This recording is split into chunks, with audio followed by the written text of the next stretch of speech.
porque eu sou advogado, eu trabalho de graça pra pessoa, não sei o que. Eu falei, esse cara tá muito estranho. Porque ele tá, só o negócio de fora tem, mas o caminhoneiro falava o negócio do disco, falava não sei o que, aí ele pegava meio que como líder de todo mundo ali, né? E daí uma hora ele mandava um falar, outra hora mandava falar. Eu disse, eles dizem que não tem líder, cada um tá com o seu grupo e tal, não sei o que. Aí tá, daí deu o nome dele ali e tal, daí eu assim, vou dar uma olhada, né? Aí eu fui na página dele, aí o primeiro comentário que tinha na página já dizia assim, acabei de pesquisar aqui que esse cara é um petista, militante que tá lá no meio, e não sei o que, não sei o que. Aí eu sei que no outro dia começou um monte de notícia dele, e realmente era infiltrado. E o caminhoneiro tinha acabado de falar, não, a gente não quer saber de sindicato, não quer saber ninguém infiltrado aqui, é só caminhoneiro. Aí o advogado, eu sou advogado, mas estou aqui ajudando eles, não sei o que. Acaba, tava lá, não aceitou o sindicato, mas estava sendo ele que mandava os caras falar, sabe? Ele dizia, ó, agora vamos falar disso, ó, agora fulano vamos falar. Ele ficava dizendo tudo que os caras tinham que falar. E esse cara é o que gravou um vídeo ontem que estava lá no Planalto tentando falar com o Temer. Certo. Chorão. Chorão. Aí tava lá com, agora só falta essa pauta, o resto já foi tudo resolvido, só falta a pauta que é a baixa na gasolina, no gás, não sei o que, não sei o que. Mas tudo mandado pelo cara. Ele dizia que não queria nada com o sindicato, nada. Eles vão estar lá infiltrados, né? Nós, comecei transmissão aqui agora, né? Agora comecei. Estamos aqui na casa do irmão Jason, irmã Patrícia. Aqui estão os queridos. Ali o Pedro, né, Pedro? Está lá na luta. Esther, a irmã Patrícia, o irmão Jason. E estamos juntos, amados irmãos. Estamos juntos. Olá, queridos.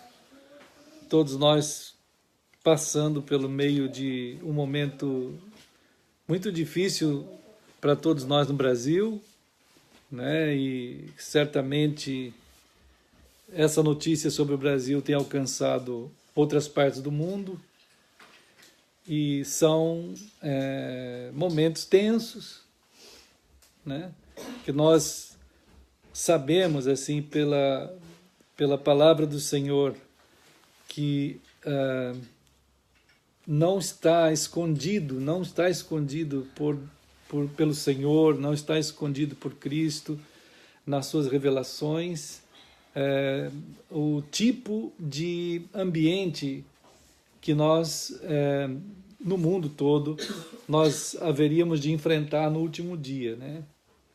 Então, é evidente que dentro de cada situação política, cada situação de cada lugar,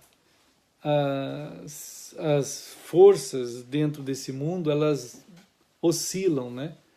E ora para algum tipo de poder tomar o poder, ora para outro tipo de potestade tomar o poder, e isso nós estávamos tentando conversar domingo já a respeito desse andamento do mundo, né? Quando o povo de Deus passando pelo meio de tudo isso, e isso deve pegar pesado no nosso coração, guardarmos firmes no nosso coração aquilo que de fato Deus fala, porque a quantidade de vozes é muito grande, como a gente está vendo aí no Facebook, está vendo toda hora aparecendo um tipo de notícias, e como essas notícias influenciaram o povo de Israel de tal maneira, tomou conta do coração deles e sobrepôs as palavras de Deus,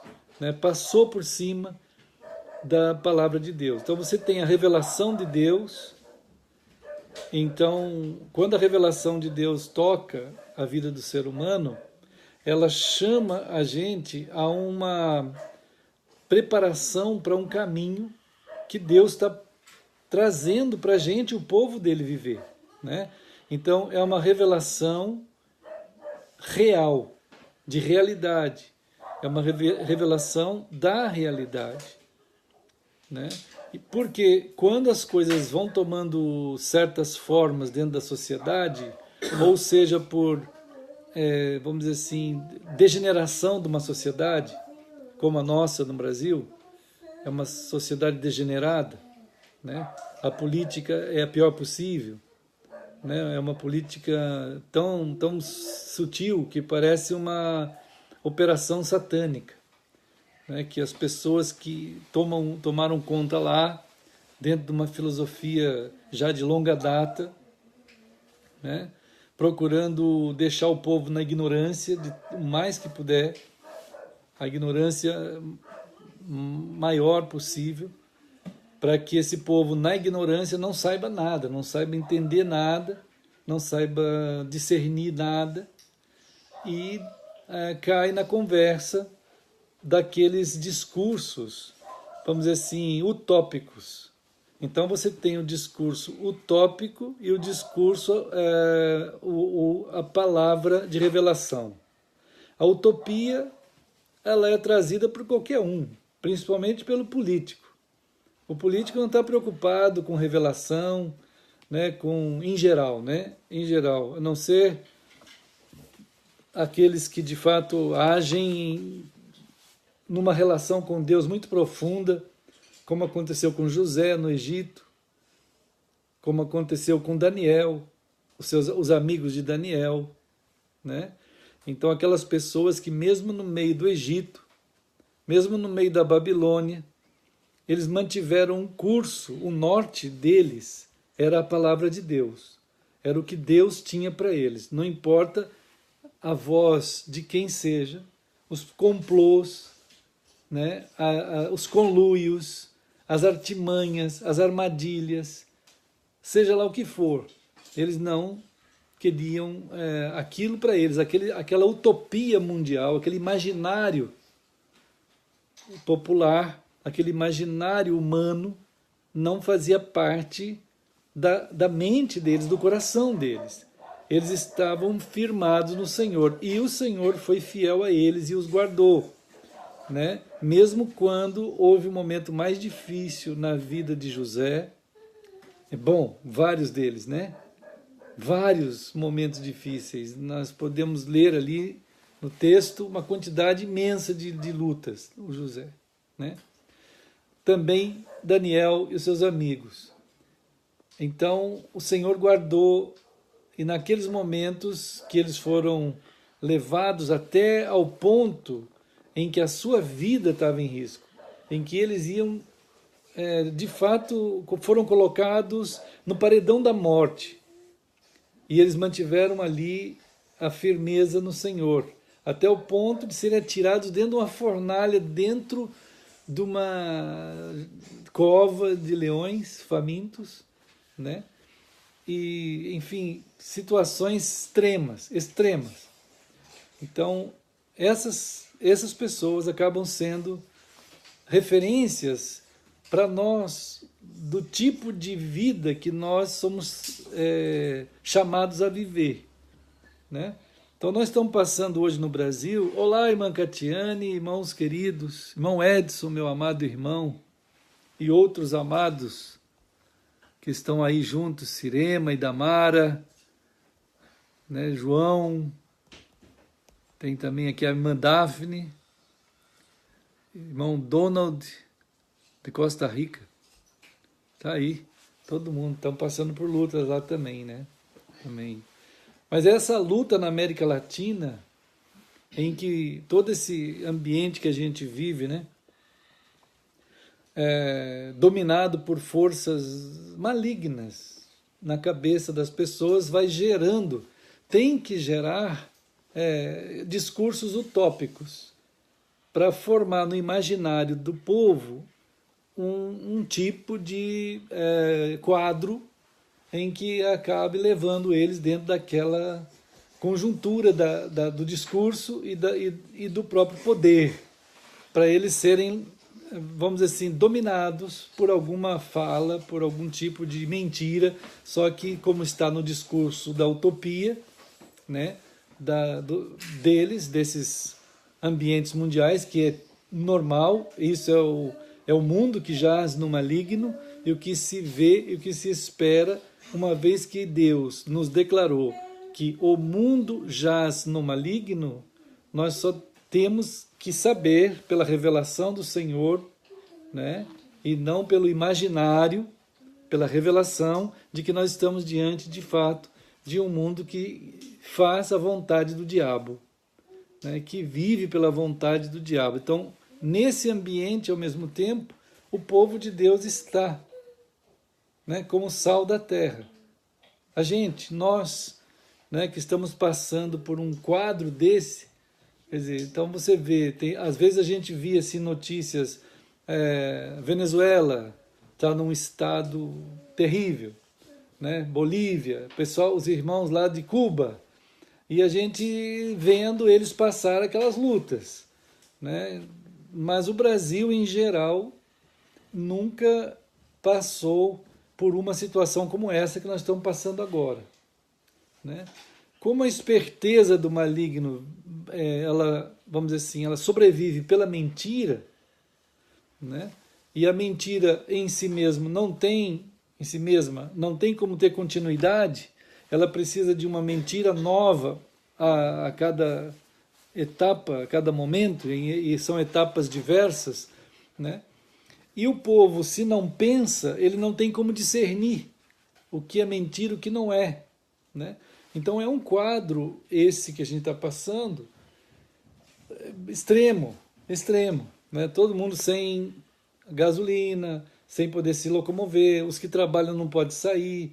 Enquanto isso, a gente assistindo de longe aquela imoralidade que a cada tempo aparecem falando lá os órgãos oficiais do nosso governo, aquela imoralidade, aquelas falas mentirosas, aquelas promessas típicas de Satanás, né, que não tem sentido nenhum, né, e ao mesmo tempo essa quantidade de pessoas tentando se aproveitar da situação. Então é um quadro extremo, nunca aconteceu algo assim. No meio disso tudo pode gerar esses quadros apocalípticos, esses apocalipses imaginários, né?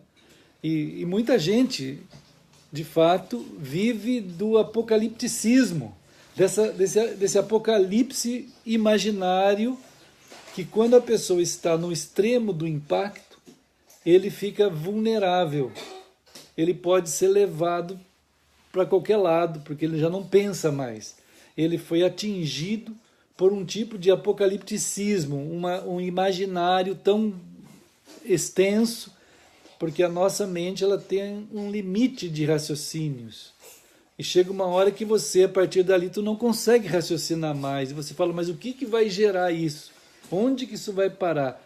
E quando pessoas manipulam esse campo de ideias, né, eles trabalham exatamente com o dano, com a ideia de dano, com a ideia de catástrofe, né, com a ideia de calamidade.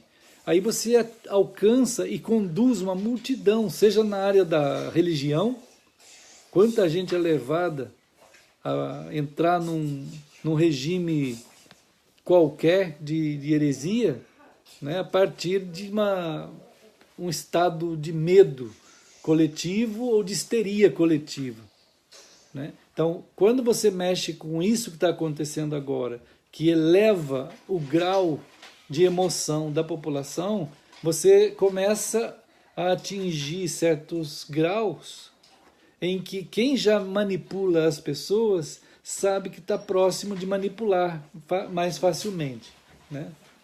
Olá, queridos. Oi, Rebeca. Oi, irmã Sinésia. Firme? Graças a Deus. Então, no meio de tudo isso, nós temos as promessas, a palavra do Senhor, né? Já em Deuteronômio mesmo, a gente tem uma expressão do Senhor, né? Quando em meio... Nós falamos aqui um pouquinho sobre José no Egito, um pouco sobre Daniel, aquelas situações extremas na política de onde eles estavam, né? Situações extremas. Eles foram viver como escravos, né? E naquela situação mantiveram firme o seu modo de ver, o seu norte. Então, a revelação que vem de Deus é que dá a nós a estrutura de firmeza para que no meio desses tipos de notícias, de todo o jeito, porque agora nós estamos no meio de uma crise jamais vista no Brasil, jamais vista. E as notícias vêm de todo tipo de jeito. Nós vemos assim a iniquidade de Brasília, quanto a iniquidade dos partidarismos que tentam se aproveitar disso, né? Quanto a quantidade de gente que se aproveita disso também e joga uma quantidade de informações falsas. É impressionante que eu estava no Rio de Janeiro semana passada, na Fundação Getúlio Vargas, numa palestra sobre mentira, né? O cônsul da Alemanha que foi proferir a palestra, e a gente estava lá, algumas participações que a gente pôde fazer rápidas, mas a palestra em geral era fake news no contexto internacional.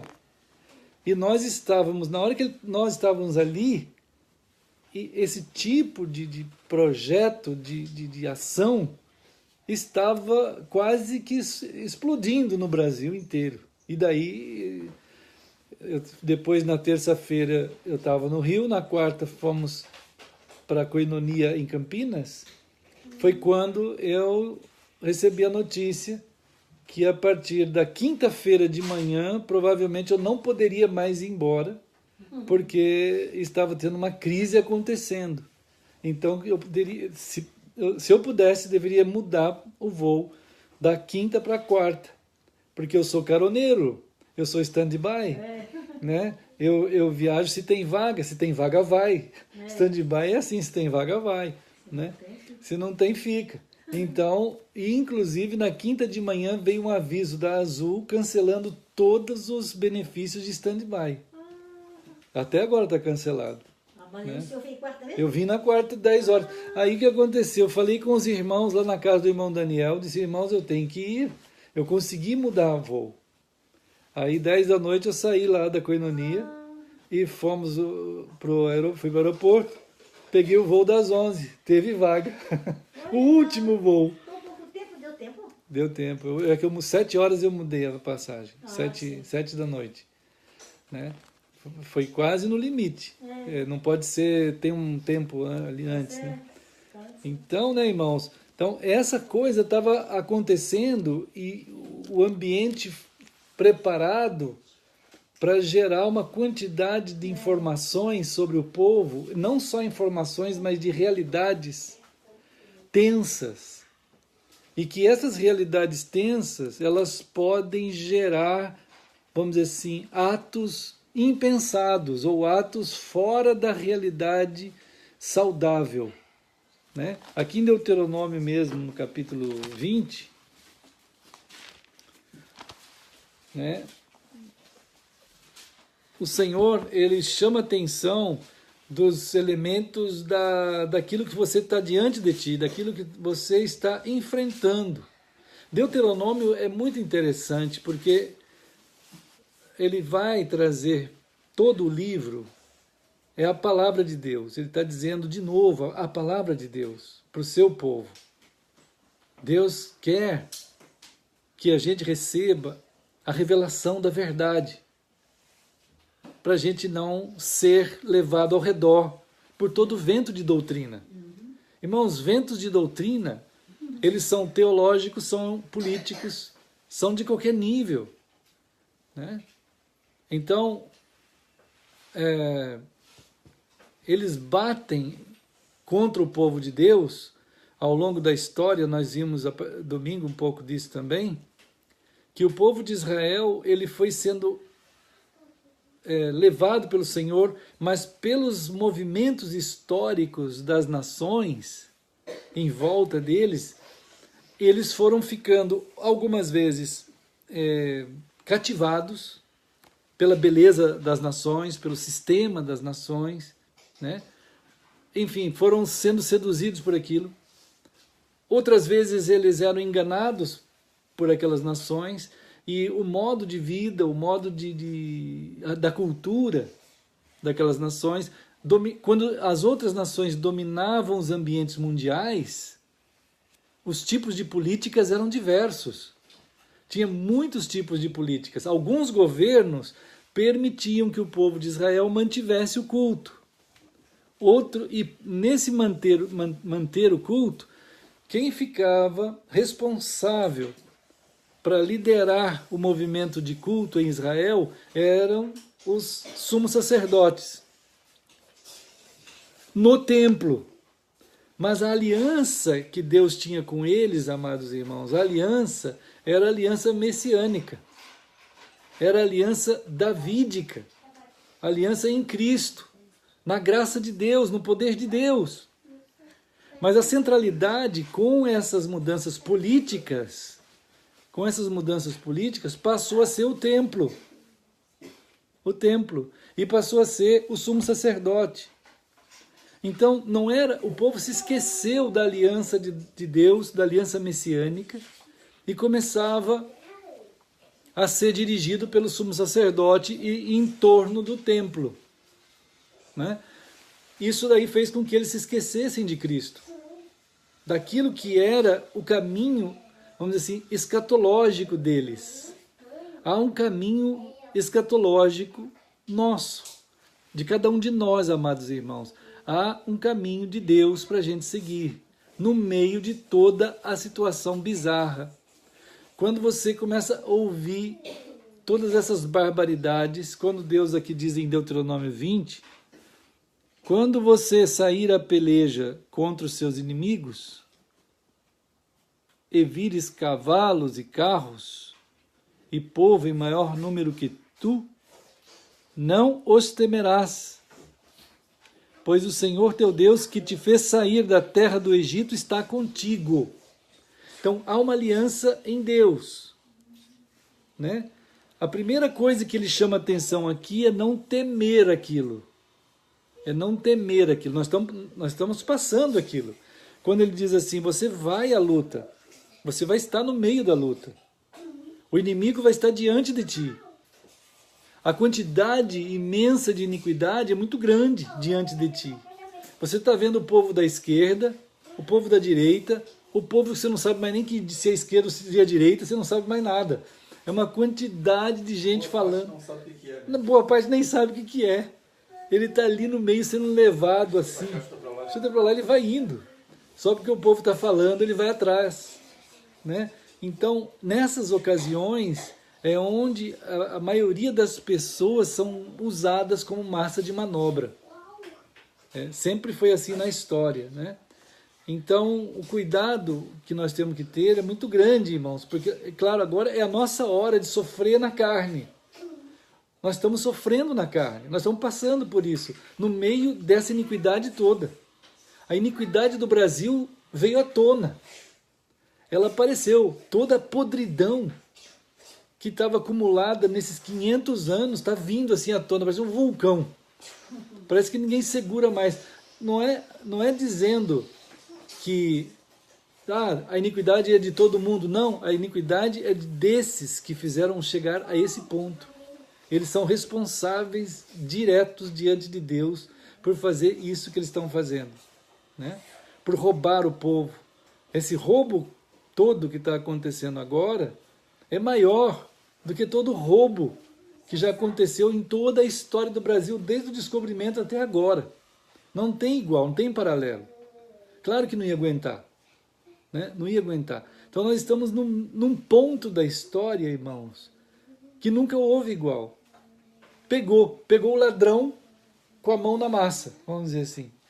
Eles falam, então é uma falação, porque tem o poder na mão, porque tem a mídia na mão, né? E a quantidade também de usos que eles mesmos fazem de contratar blogueiros e facebookeiros para entrar no meio de todo mundo que está conversando entre nós, assim, falando as coisas que estão acontecendo, e eles vão jogar contra-informações, sistema de contra-informação, né? Para fazer toda uma bagunça, tornar porque a iniquidade percebe quando vem chegando um movimento de pressão contra a iniquidade, contra aquele mal. Então o pessoal está vendo isso. Também nós estamos no meio de uma situação em que o mal está aparecendo. Que até outro dia o mal estava lá, mas ninguém sabia direito. Então agora o povo de Deus tanto está no meio da iniquidade com seus líderes e com a descoberta dessa iniquidade e com a indignação de todo o povo brasileiro. Então nós somos povo de Deus, estamos passando no meio disso. E se nós não tomarmos cuidado, nós vamos ser levados pelo apocalipticismo dessa época, dessa situação. O imaginário popular, o imaginário das potestades e dos governos geram mentalidades diversas, né? Então, essas situações estão aí. Agora, o Senhor revela a sua palavra a nós, como revelou a José, como revelou a Daniel, os amigos dele, a Moisés aqui, e mostrou que o seu pacto, a sua aliança conosco está em Cristo. Ao povo de Deus, nós devemos estar firmes em Cristo, né? Olhando para o Senhor, porque senão a gente vai acontecer como Israel. Conforme eles iam sendo aliciados ou tomavam partido do governo iníquo, que tomava conta lá da região, tomavam partido daqueles governos, os sumos sacerdotes aceitavam as propinas, né? Eles recebiam quantidades de poder sobre o povo muito grande, e as propinas e os impostos por eles, pelos sumos sacerdotes sobre o povo, eram muito grandes, gigantescos, né? Então, eles tomavam tudo isso. Então, haviam aqueles que ficavam contra isso aí. Então, você tem, na época de Jesus, você tem o Mateus, que era cobrador de imposto, era um judeu, cobrador de imposto, né? Trabalhava lá para o governo, e o Zaqueu também. Então, essas pessoas que eram judeus e trabalhando para o governo de Roma, mas eram judeus dentro da Palestina ali, dentro daquela região toda, dentro da Judéia. Então você imagina quando você vê uma pessoa do teu povo trabalhando para o povo dominante, né? Então você vê, por exemplo, um cristão sendo esquerdista. Aí você fala assim, mas que absurdo! Mas ele está lá, ele está ganhando dinheirão, ele está aceitando aquilo ali. Ele está ganhando um dinheirão. Uma pessoa que se diz de Deus, mas ele está favorecido pelo esquerdismo. Então, Mateus está ganhando muito dinheiro. Zaqueu está ganhando muito dinheiro. Ele é um esquerdista do ponto de vista judeu. Do ponto de vista dos judeus, ali tinha 2 traidores, né? Aí você tem, por outro lado, quem não quer saber do Estado de Roma e não quer saber desses, os judeus que olham para os seus irmãos judeus e falam assim, puxa vida, esse homem é um traidor, não tem amor, nem a própria nação. Aí você tem outros grupos que são grupos de resistência, né? Grupos de resistência. Então, entre esses grupos de resistência tem os zelotes. Os zelotes eram um grupo de resistência anti-Roma. Se ele era anti-Roma, ele era anti quem gostava de Roma. E esses grupos zelotes que tinham naquela época de Jesus, né, eles eram grupos que estavam prontos para matar ou morrer. Eles chegaram ao ponto de pegar em armas, né? Agora, isso daí vem vindo. Antes deles um pouco, tiveram a revolta dos Macabeus. Então, quem quiser conhecer a história dos Macabeus que lutaram contra Roma, tem os 2 livros de Macabeus, que são livros chamados apócrifos, né? Mas são livros históricos, é só ler. Você vai ver a revolta da família dos Macabeus, por 20 anos ficaram lutando contra Roma, né?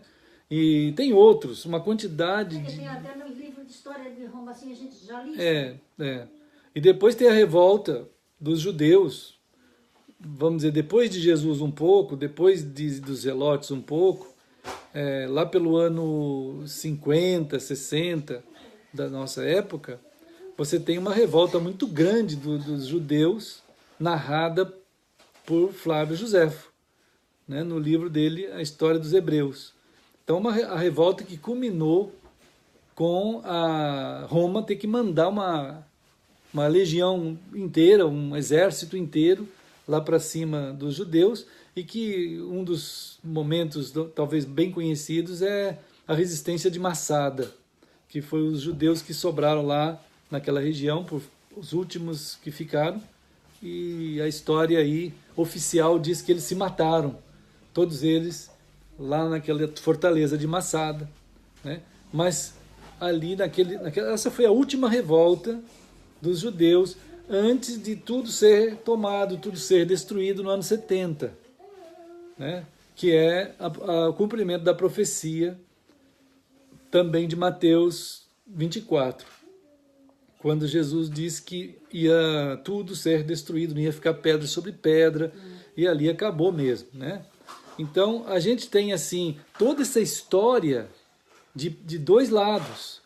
Ou os judeus eram trabalhadores a favor de Roma, ou alguns eram contra e agiam de forma violenta, né? E você tem, assim, a história toda caminhando dessa forma. E Jesus está sempre chamando atenção, a aliança que nós temos com Deus é em Cristo. É em Cristo. Certo dia, Jesus passou perto de Mateus, na coletoria, e disse assim: vem, segue-me. Aí o Mateus, impactado com aquela palavra, porque é a palavra de Deus, tocou o coração de Mateus. Vamos dizer assim, que as grandezas da graça de Deus que tocam o coração da gente quando Deus nos alcança, ela supera todo o poder e potestade de qualquer esquerdismo que tem, todo o poder e potestade de qualquer extrema-direita que tem, ou de qualquer posição que tenha no mundo. O Mateus se levantou dali e foi seguir Jesus. Ele deixou a sua posição, ele abdicou do seu trabalho. E é por causa de Mateus ter saído de onde ele saiu, pela graça de Deus, tendo visto Jesus, o que não aconteceu com os judeus em geral, né? Porque de tanto os judeus se preocuparem com o apocalipticismo e o imaginário apocalíptico deles, o imaginário apocalíptico judaico, era de tal forma político que quando Jesus veio, diz lá em João, ele veio para o que era seu, lembra isso, né? E os seus não receberam. João, ele fala assim. Quer dizer, por quê? O que aconteceu com aquele povo que Deus tinha separado para ele, de tal modo revelado a palavra? Nós somos o povo que Deus está revelando a palavra. Quando nós conversamos com as pessoas sobre o Temer, ou sobre o Lula, ou sobre o Bolsonaro, ou sobre qualquer um elemento desses, ou outros que vão aparecer, nós temos que sempre ter no coração a visão que a aliança que nós temos é com Cristo, é com o Messias, é com o Senhor, né? Não é com nada desse mundo, mas nós estamos passando aquela fome, nós estamos passando aquela falta, nós estamos sem a gasolina, nós estamos sem a comida, ou nós estamos sem um monte de coisa, como os discípulos de Jesus passaram. Como Jesus disse que nós poderíamos também passar em algum momento dentro da história.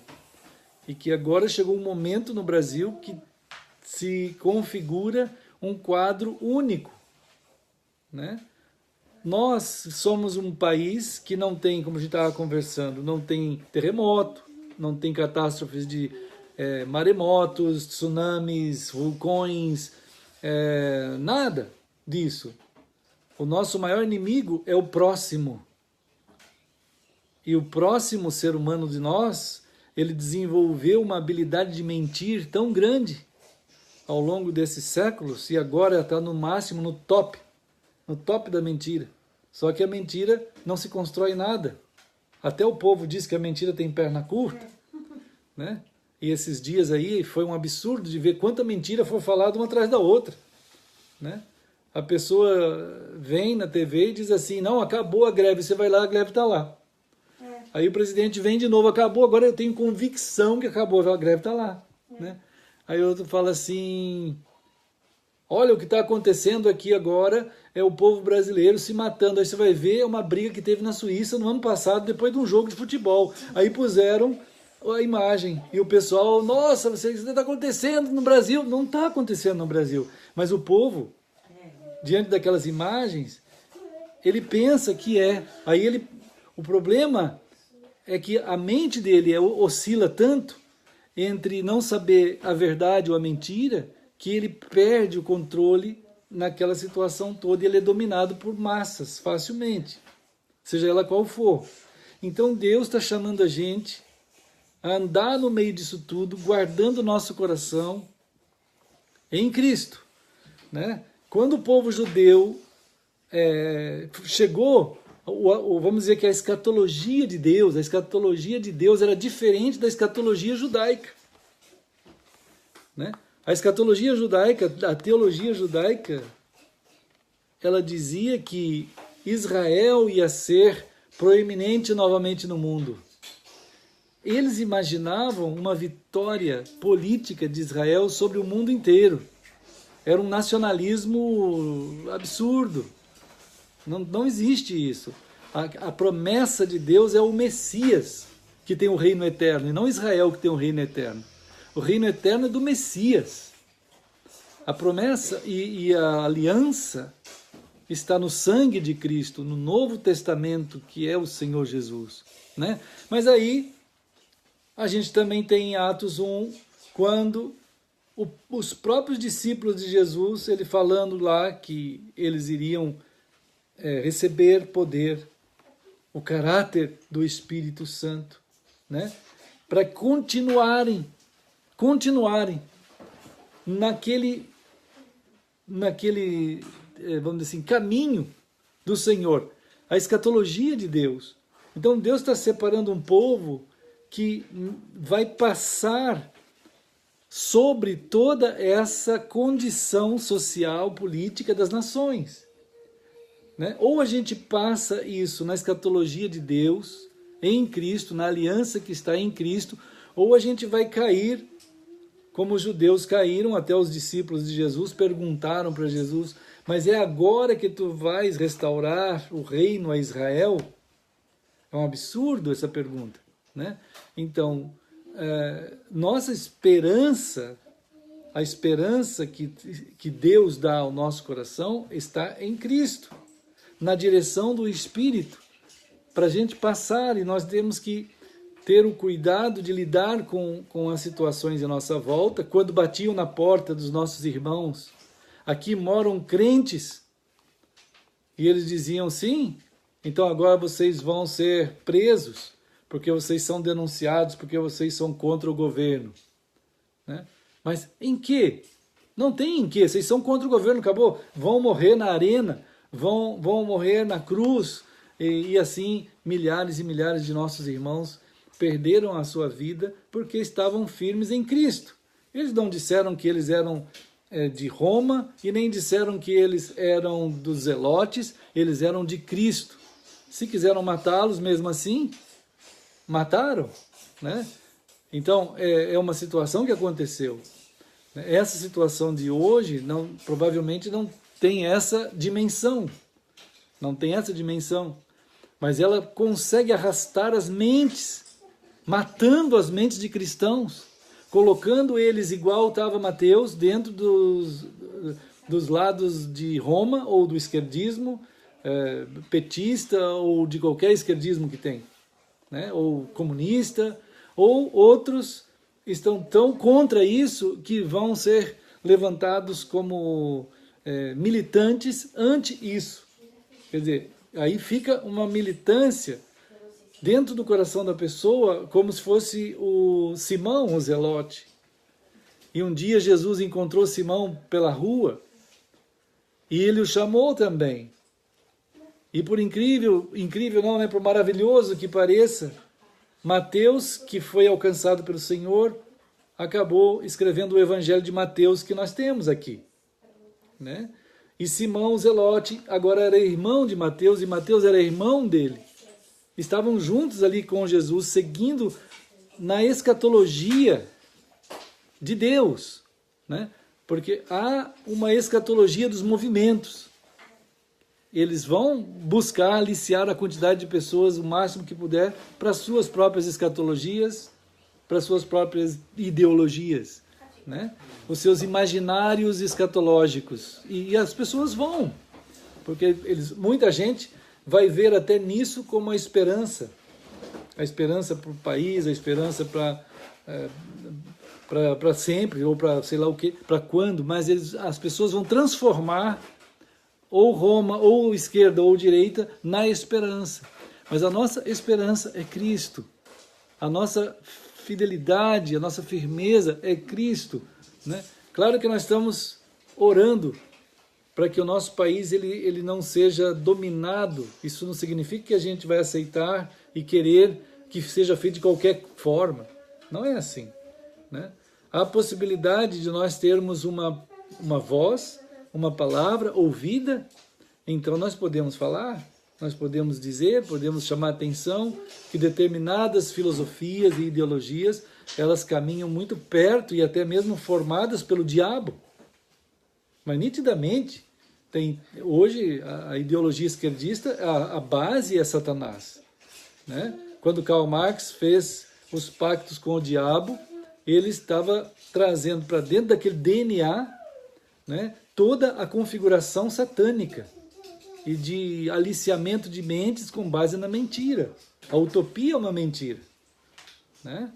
Então, evidente que tem coisas que são nitidamente diabólicas, né? Quando cristãos entram dentro da ideologia esquerdista, marxista, em algum momento, talvez porque não conhecem a história, né? Como disse algum pensador esses dias, é preciso um pouco mais de aula de história também para as pessoas, né? Para eles conhecerem os determinados movimentos, de onde vêm eles, né? Se aquilo tem uma origem natural, por exemplo, num servir a uma nação, com ideais simples de um servir, alguém que quer estar ali para servir, sem interesses nenhum a mais, né? Então, nunca nós tivemos isso até hoje. Mas nós queremos isso. Eu quero muito que meu filho, minha filha, meus netos, eles tenham um país que ninguém fique com base em Satanás, com base em mentiras, né? E a gente sabe da origem das coisas. E que como nós podemos orar, como diz a palavra do Senhor, ore pelas nações para que você tenha paz. E tendo paz nas nações, vocês também terão paz, né? Então, irmãos, em Deuteronômio, no meio de Deuteronômio 20, quando Deus está falando a palavra dele, falando a sua palavra, ele para e chama atenção, né? Vamos dizer assim, avisos sobre a guerra. Quer dizer, conflitos intensos, conflitos densos. É muito interessante esse momento, porque Deuteronômio todo seria a repetição de tudo que foi falado antes. Mas antes, não tinha essa parte aqui. O capítulo 20 é muito peculiar, é muito distinto, muito diferente. Deus quer dizer assim, a partir de agora, vocês vão começar uma jornada apocalíptica, como nós estamos no último dia. O último dia da nossa jornada, nós vamos encontrar uma quantidade de coisas estranhíssimas. E vamos olhar assim, vai parecer que não tem saída, não tem solução. Parece que é um negócio imenso, é um monstro imenso, né? Então Deus está dizendo aqui, olha, quando saíres a peleja contra os teus inimigos e vires, você vai ver o aparato do inimigo. E vires, olha só, vires, quer dizer, você vai ver. Deus está dizendo que nós vamos estar vendo o que eles estão fazendo, né? E a quantidade de movimentos imensos, porque ele lida com massas e massas de pessoas, né? Muito maior que tu tens, quer dizer, vocês são um pequeno povo, só que vocês são o meu povo, diz o Senhor, né? Não os temerás, quer dizer, não tema, o teu coração, diante daquilo, não tema. Mantenha o teu coração, como Jesus falou, crendo em Deus, crendo em mim. Ele é a aliança, né? Olhando para Cristo. Judeus saíram para o lado de Israel, para o lado de Jerusalém, para o lado deles mesmos, né? O povo cristão, na história, ele já saiu para diversas tangentes. Ele já saiu para o lado de Roma, para o lado de Genebra, para o lado do protestantismo, do evangelicalismo, das denominações, são mais de 500. Entre o povo hebreu, judeu, ali, hebreu, né, em um determinado momento, passaram a ter dois povos, o Reino do Norte e o Reino do Sul. Dois, foi uma divisão terrível, não era para ter aquela divisão. Não era. Eles fizeram a divisão. Mas quando Elias fez o seu sacerdócio perante os profetas de Baal, no altar de Deus, ele pôs 12 pedras. Ele pôs as 12 pedras, quer dizer, Deus não quer divisão alguma. É um único povo. O povo não via, eles já estavam divididos já. O povo já estava dividido. Então, quando nós celebramos a ceia do Senhor, daqui a pouco nós vamos celebrar, nós celebramos o único corpo de Cristo, não tem divisão, porque nós estamos vendo o que Cristo vê. Cristo vê o seu povo lavado pelo sangue dele, o povo que quando ele vier vai ser levado pelo seu chamado, né? Até muitos crentes dizem, né? Olha, lá no céu não tem denominação, mas nem lá no céu e nem aqui na terra. Não tem denominação em lugar algum. Quem que inventou isso é uma operação satânica, um apocalipticismo diabólico que tomou a mente dos cristãos e dividiu em 500 denominações, né? Não em 2, mas em 500. Então, a gente é chamado a não temer, porque o medo, quando a gente olha assim a coisa, e o medo, você vai enfrentar uma situação, mas com medo, você não tem mais organização das suas ações. Você não raciocina direito, você não percebe mais a direção de Deus, a direção correta, né? E não raciocina direito quando cada um está falando alguma coisa. Então, nosso coração não dê a essa situação que está aparecendo agora a honra do medo. A honra do medo deve ser dada a Deus, a Cristo, temer ao Senhor. Phobos Theos, quer dizer, temer a Deus. Lá em Provérbios diz que nós temos que ter o temor do Senhor. O Phobos Theos, quer dizer, o medo de Deus. Os discípulos, quando viram Jesus dizer para o mar, aquieta-te, a tempestade, aquieta-te, né? O texto diz assim, eles tiveram um extremo medo de Jesus. Quer dizer, o temor deles foi resgatado, foi remido, né? Quanta gente tem medo do Temer, quanta gente tem medo do esquerdismo, do Karl Marx, do direitismo, ou sei lá do que for. Quer dizer, quando fala dessas coisas, fala como quase que estivesse ajoelhando diante daquilo, numa espécie de medo daquilo, né? Nós estamos vendo isso, mas não tememos nada disso. O nosso temor é do Senhor. Ele que guarda o nosso temor. Ele que tem a honra de nós temermos a Ele, porque Ele é digno de todo o louvor e de todo o temor, de todo o amor e de toda a adoração. É Ele, o Senhor, né? E é Ele que chama a nossa atenção para isso. Vocês vão passar no meio de imensas situações aflitas, porque o mundo ele é assim mesmo, ele está numa ebulição, e o último dia será assim, né? Então ele diz assim, no versículo 2, há uma outra situação que o povo pode passar. Deuteronômio 20, versículo 2.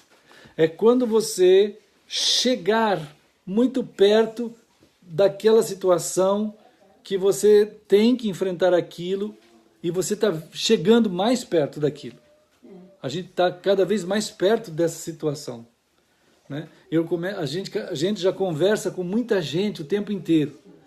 Eles estão falando dessa situação. Hoje estava conversando com um rapaz lá no material de construção, junto com o Cris, que vão comprar um cano, que o Cris está fazendo as coisas lá, e o rapaz estava lá, apavorado, ouvindo um monte de notícia do Facebook, né? Aí eu falei para ele, olha, meu caro, a gente precisa ter um cuidado no nosso coração, da gente ter Deus no nosso coração. A gente tem que ter Deus no nosso coração. Deus vai dar um jeito nisso. Você vai dar um jeito em ti. Vai dar um jeito nisso em ti. Quer dizer, Deus está alcançando o nosso coração. Enquanto o ser humano ele quer alcançar um poder local ou de dimensões terrenas, o Senhor quer alcançar o nosso coração para cuidar de nós, né? E assim que a gente vivendo no Senhor, a gente passa qualquer situação. Domingo estava dizendo assim para os irmãos, que disse um irmão em Cristo já no passado, que o ser humano em geral ele é escravo do mundo, escravo de tudo, menos de Deus. Ele consegue ser escravo de qualquer coisa, mas de Deus não, ele não quer. O Deus que ele tem é o Deus da religião dele, mas não o Deus verdadeiro. Agora, quando você é escravo de tudo, você é escravo de tudo mesmo. Agora, quando você é escravo de Deus, você não tem nenhuma coisa que vai prender você. Você não é escravo do mundo, né? Então, irmãos, quando vos achegardes à peleja, é o segundo momento. Quando você chegar muito próximo, né? O sacerdote se adiantará e falará ao povo. Então, você vai ouvir a palavra de Deus. Ouça a palavra de Deus. Nós precisamos da palavra de Deus no nosso coração. Precisamos do Senhor tomar conta do nosso coração, do nosso modo de pensar, né? Nós precisamos interpretar todas as coisas à luz de Cristo. Tudo. Senhor, me ajude a passar no meio de tudo isso como Tu quiseres, né? Me ajude, Senhor. Ajude meus filhos a entender que estamos passando um momento, mas junto contigo, né? Que Tu és aquele que há de nos dar palavras corretas para nós vivermos nela, né? Então, no versículo 3, ele diz assim, dir-lhe-á. Aí ele fala, o sacerdote dirá assim, ouve, ó Israel, hoje vos achegais a peleja contra vossos inimigos, que não desfaleça o vosso coração, não tenhais medo, não tremais, nem vos aterrorizeis. Aqui tem uma série de importantes palavras, né? Não desfaleça o vosso coração, quer dizer, não perca nunca, claro, não perca a vida, não perca o ânimo, não perca o ânimo, né? Porque muita gente, como a gente estava comentando, no meio de uma situação, às vezes, vamos dizer, terminal, uma situação terminal, que para ele não tem saída, ele fala, agora não tem mais o que fazer, né? É a última esperança dele, é ele mesmo. Ou aquilo que ele achava que era a esperança, né? Então, não desfaleça o teu coração, não tenhais medo, não tremais, porque quando você desfalece o teu coração, próxima etapa é medo. Aí você não tem mais esperança, aí o que vai resultar? Vai resultar o quê? Sem esperança? Medo. Medo do que vem, né? E quando vem o medo, isso aqui é quase um DNA que gera uma malignidade atrás da outra, né? Se você perde a esperança, você começa a ter medo. Ao ter medo, depois você começa a tremer. Começar a tremer significa você começa a perder o controle da tua própria pessoa, emocional, psíquico, espiritual, físico. Você não tem mais controle. Você não sabe mais cuidar nem de você mesmo. Você perde esse controle básico, né? E aí só resta o terror. Aí você vai ficar aterrorizado. E aterrorizado, você vai perder, né? Você vai perder. Quer dizer, aí aconteceu isso várias vezes com Israel, várias vezes, né? E é isso que o Senhor está nos advertindo nesse tempo. E agora ele diz, por que você não tem que acontecer nada disso contigo? No versículo 4 ele diz, pois o Senhor, vosso Deus, é quem vai convosco, a pelejar por vós contra os vossos inimigos para vos salvar. Então, irmãos, há uma promessa, há uma aliança, há um acordo em Cristo, no sangue de Cristo, que o Senhor fez lá na cruz. E que nós somos levados nesse pacto, né, a olhar constantemente para Cristo, porque é Ele que nos conduz para nos levar e salvar, né, diante de qualquer uma situação, né? Então, queria deixar essas palavras com os irmãos, para nós todos, né, para que a gente pense sobre isso, para que a gente pense, porque é claro que a malignidade está querendo que a gente pense naquilo que eles querem. A gente está vendo tentativas de negociações, vamos dizer, né? O tempo inteiro, na TV, nas mídias, como a gente estava conversando. É possível que tentativa e fracasso, tentativa e fracasso, tentativa e fracasso, o tempo inteiro, vai dar o que na cabeça das pessoas? Isso não tem jeito, né? Isso não tem saída, ninguém acorda com nada, ninguém dá sinal de acordo nenhum, né? Então, mas isso é típico da malignidade. Ele quer passar essa ideia mesmo, que não tem saída, não tem solução, vai virar um caos. Quantas vezes já ouvi a palavra caos nesses 7 dias para cá? Várias vezes pessoas estão usando a palavra caos. Quer dizer, não tem nenhum jeito mais, a coisa está uma confusão, né? É evidente que dá para perceber detalhes disso, daria para falar muito. Todo mundo está vendo a quantidade de detalhes bizarros que nós estamos vendo. Mas o que nós ouvimos aqui é da palavra de Deus, é uma revelação que vem de Deus, para o povo dele, para quem é de Deus, receber isso e saber que ele fará isso. Cuida de ti, para que tu não tenha medo diante disso, que não se deixe abater, né? Que não se deixe atemorizar. Olhe para Cristo, guarda o teu coração em Cristo. Nós temos uma escatologia em Cristo para seguir e Ele vai nos levar. Aconteça o que acontecer, né? Ele há de nos guardar. Somos o seu povo santo, para continuar naquilo que Ele tem para nós. Ele há de nos fazer sal e luz, sal da terra, luz do mundo. E o Senhor é soberano, irmãos. Né? Concluindo assim, tem uma palavra que foi dita em Joel, para a gente ir para a nossa celebração, né? Tem uma palavra dita em Joel, capítulo 2, só para encerramento aqui, vamos ver Joel aqui. Né? Joel no capítulo... Bom, essa palavra de Joel, todo mundo lembra, porque ela está em Atos, né? Mas como aqui em Joel, ela no Antigo Testamento, ela tem 2 palavras hebraicas importantes que eu queria trazer aqui para nós pensarmos também. E eu coloquei aqui na publicação que eu fiz hoje, para todos os amados irmãos, né? Joel é bem ali pertinho do finzinho de Zacarias, Malaquias, um pouquinho antes só, umas 10 páginas, 20 no máximo. Então Joel está ali naquele meinho, logo depois de Daniel, Oséias. Queria lembrar 2 palavras, bem pequeno, 2 palavras. Uma está no versículo 28, Joel 2, quer dizer, 2, né? Joel 2, 28. E a outra está no versículo 31. Joel 2, 28 e Joel 2, 31. Essa palavra é com relação ao Espírito Santo. Joel 2, 28. Aqui tem a palavra depois.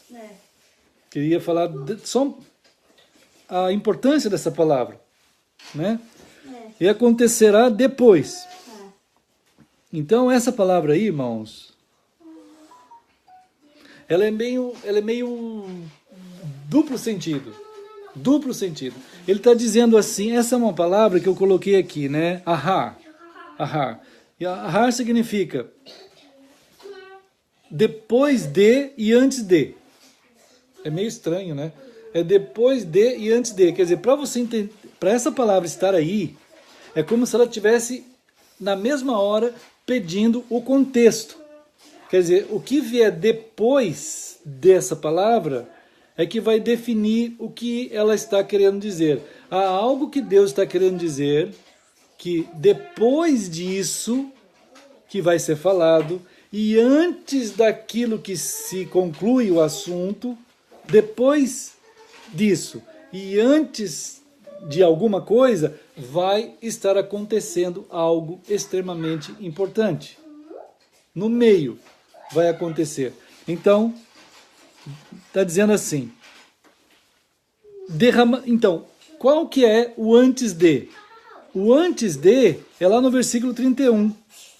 Quer dizer, depois, ahar, quer dizer, acontecerá que, ahar, eu vou fazer algo, que inicia algo, mas que vai terminar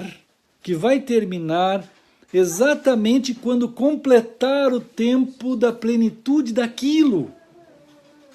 E aquela plenitude, aquilo que se completa, aquilo que chega ao termo, vai então fazer começar uma outra coisa extremamente importante também. Então, lá no versículo 31, mostra o contexto e o que depois vai acontecer desse ahar. Quer dizer, ele está começando algo que vai ter o seu completo, a sua completude, vai ser pleno. Não falta nada. Entende? Depois de ahar, vai acontecer tudo o que tem que acontecer. Tudo o que tem que acontecer. Então, nesse período de ahar, quando ele chegar ao seu termo, então vai ser o quê? Diz aqui no versículo 31. Lá no versículo 31 diz assim, aí vem a palavra antes. A palavra antes, ela é ligada teologicamente com ahar. A palavra antes, lá no versículo 31. Bem aí. Antes, pané, né? Pané significa, esse antes, irmão, significa todo o propósito de Deus foi cumprido e atingiu o seu termo. Todo o propósito de Deus foi cumprido e atingiu o seu termo. Isso é pané, né? Atingiu o seu termo e o seu limite. Olha que maravilha. Quer dizer, o que vai acontecer então para cumprir o termo e o limite? Vai acontecer que derramarei o meu espírito. Derramarei o meu espírito sobre toda a vida. Derramar, a palavra derramar significa o ato do sacrifício.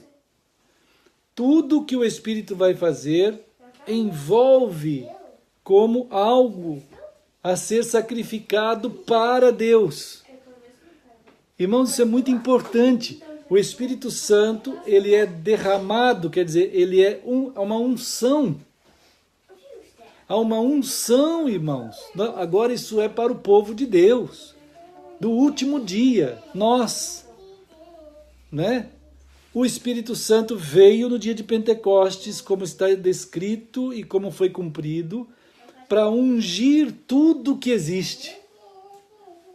Para oferecer tudo como um sacrifício a Cristo no dia da sua vinda.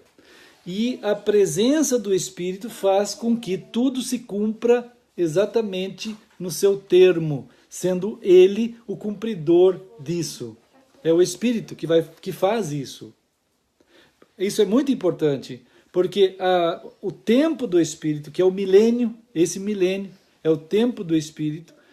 Depois do tempo do Espírito, diz aqui, vem o grande e terrível dia do Senhor. Não vem Jerusalém, não vem Israel, né? Não vem Jesus sentado lá no trono em Jerusalém, não tem nada disso. Isso é uma outra fuga teológica por um imaginário escatológico que tomou conta de uma quantidade de crentes, entende? E eles saem por essa tangente e não conseguem dar honra e glória ao Espírito Santo que faz esse ministério da unção de todas as coisas. Então nós, no meio desse aparato de conflitos humanos, políticos, religiosos, o Senhor está dizendo assim, acontecerá que no último dia, ainda que aconteça tudo isso, tudo está ungido pelo Espírito Santo que há de levar tudo aos pés de Cristo e apresentar tudo aos pés de Cristo. Essa quantidade de iniquidade que está aí já está marcado o dia do seu comparecimento perante Cristo. E quem vai levar é o Espírito Santo. E vocês, o povo do Senhor, são honrados com a graça de celebrar o anúncio desse Senhor Jesus, do sangue da aliança, né? Da pessoa salvadora de Cristo, para os seus filhos, para vocês, para o mundo, ainda que o mundo esteja nessa confusão, nessa ebulição, há de ter salvação. Há de ter salvação pessoas. Pessoas serão salvas no meio disso aí tudo. Como foi Mateus, como foi Simão Zelote, que era considerado por Roma um terrorista, Mateus, que era considerado um empregado de Roma, né? Enfim, todos foram libertos e salvos em Cristo. Então, nosso coração não pode perder de vista o que Deus está fazendo, né? Que essa unção de tudo, pelo Espírito, a nossa unção, como imersos no Espírito, como testemunhas da graça do Senhor no meio disso tudo, né? É uma ministração que vai ter, vamos dizer assim, o seu termo também, quando nós encontrarmos com Cristo. Aí não tem mais esse serviço para nós, né? Aí, irmãos, Mateus capítulo 26, vamos cumprir que está escrito aqui, né? Então, nota que Jesus, no versículo 26, Mateus 26, né?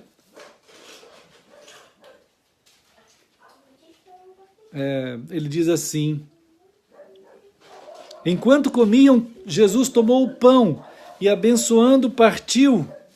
Irmão, você pode pegar o pão e o vinho, o suco?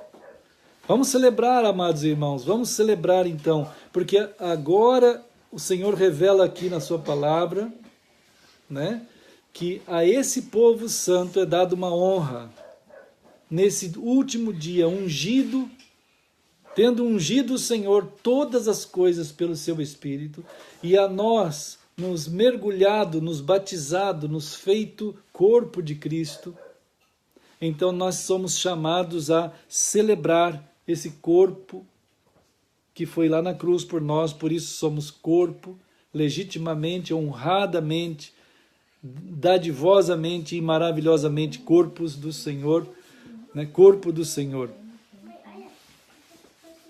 E assim, o irmão está entregando o pão, todos são convidados todos em Cristo, né? Obrigado, irmão.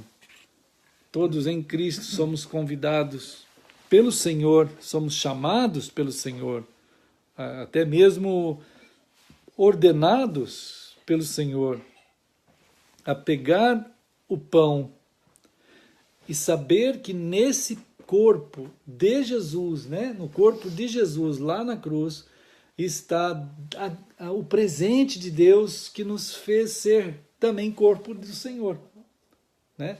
E assim, olha, de um jeito tão simples, pegar um pão. É muito simples um pão, como Jesus é simples também, né? Mas é o alimento eterno para a gente. Jesus falou assim: peguem, comam, tomai é uma ordem, tá? E comam, isto é o meu corpo, quer dizer, celebrem vocês têm a dádiva de celebrar essa verdade, essa realidade, que há uma formação do corpo de Cristo em nós e por causa dele que isso é possível, lá na cruz. Então, como o Senhor ensinou, vamos comer.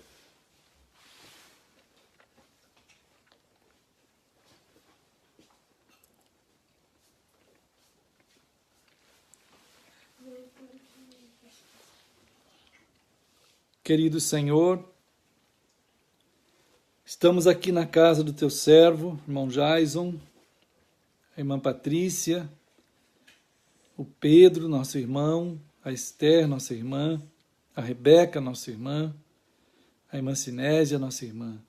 Todos nós aqui, junto com todos, que num milagre extremamente maravilhoso que o Senhor Jesus fez na aliança dele mesmo lá na cruz, nós estamos celebrando, Senhor. Celebrando o corpo do Senhor entregue como Cordeiro de Deus e o corpo que ele fez gerar dele mesmo, que somos nós, que percorremos esse último dia no santo testemunho do Senhor. Agora celebrado perante ti, perante os anjos e potestades de todos os lugares, nós também celebramos aqui na terra, perante toda essa terra, Senhor, aquilo que tu nos deste a honra e a graça de celebrar. Assim fizemos, em nome de Jesus. Amém. Amém. Irmãos, Jesus também pegou o vinho, o suco da uva, o fruto da videira, né? No nosso caso aqui é o suco da uva, mas é o fruto da videira, né? E Jesus disse assim: nesse sangue que eu vou derramar na cruz está a minha aliança com vocês, que Davi viu, que Moisés viu, que Abraão viu, e que nós vemos também, né? A nossa aliança, a aliança está no sangue de Jesus. Ele falou assim: esse meu sangue vai ser derramado e muita gente vai ser perdoada, o pecado vai ser tirado, vocês vão ficar sendo feitos filhos de Deus, vocês vão nascer de novo no reino de Deus, né? E digo-vos, aí Jesus leva isso escatologicamente também: desta hora em diante eu não beberei deste fruto da videira. É a mesma palavra de Joel, né? Há de chegar um começo ali até um termo, e nesse meio o Espírito e nós, né? No tempo em que Jesus não bebe desse fruto da videira, mas nós vamos beber, nós vamos celebrar. Mas há de chegar o dia, que é depois desse momento aqui que a gente está celebrando, o que vem depois é o dia do Senhor. E para nós, é o dia que nós vamos entrar no céu e estarmos junto com Jesus, que nós estamos também avisando aqui, né? E ouvindo dele, conversando com Jesus lá no céu. Então, como Jesus ensinou, vamos fazer.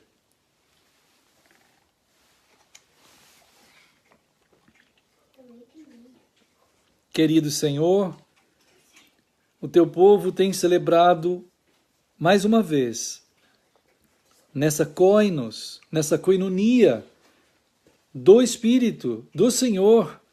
Nós celebramos, ó Deus, essa festa, essa alegria que o Senhor passou para o nosso coração, essa aliança eterna, celebrada agora aqui, na casa do teu servo e no coração de tantos que em tantos lugares, num só Espírito, celebramos também, Senhor.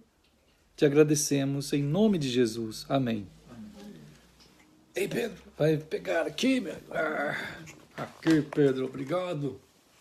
Aí, meu cara. Tá lá. Tá vendo? Estão vendo o Pedro aí, como sempre, né? Pronto para ajudar. E as meninas estão ali firmes. Está tudo bem com você, Rebeca? Está firme no Senhor? Esther? Então vamos fazer um tchau para a turma, né? Opa! Com sabre de luz. O sabre de luz de Jesus. A espada do Espírito. Bem que fala a palavra de Deus, tu tem a espada do Senhor. Meu filho, é isso mesmo. Tchau! Aí, irmã Patrícia, também aqui. Irmã Esther, tchau também. Irmã Rebeca. Irmã Sinésia ali, irmão Jason. Né? Irmãos amados, Deus abençoe todos vocês aí, no meio de tantas coisas. Nós estamos guardados nesse poderoso cuidado eterno do Senhor Jesus, né? Deus abençoe vocês. Vamos nos falando, vamos ficando juntos, firmes no Senhor, né? Qualquer coisa a gente se fala, queridos irmãos. Deus abençoe.